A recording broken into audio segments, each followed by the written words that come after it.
ब्रह्मपुत्र नदी। ब्रह्मपुत्र नदी तिब्बत, भारत और बांग्लादेश से होकर बहती है। ब्रह्मपुत्र नदी का उद्गम स्थल मानसरोवर के निकट स्थित है।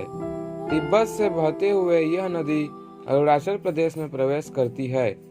इसके बाद यह नदी असम से बहते हुए बांग्लादेश में प्रवेश करती है, जहां इसे जमुना नदी कहा जाता है। बांग्लादेश में प्रवेश करने के बाद यह नदी पद्मा या गंगा नदी से मिलती है, जहां इसकी संयुक्त जलधारा को मेघना कहा जाता है। ब्रह्मपुत्र नदी सुंदरवन डेल्टा का निर्माण करते हुए बंगाल की खाड़ी में समा जाती है।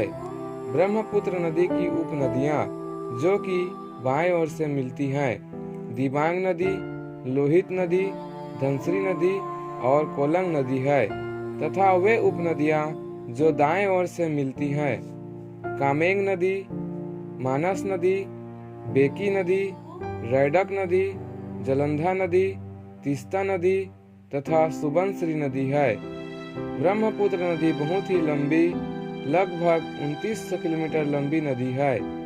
ब्रह्मपुत्र नदी को तिब्बत में साम्पो, अरुणाचल प्रदेश में डीहम तथा बांग्लादेश में जमुना के नाम से जाना जाता है।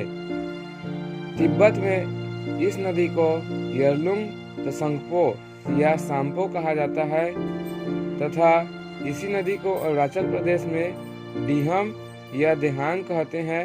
इसे याद रखिएगा।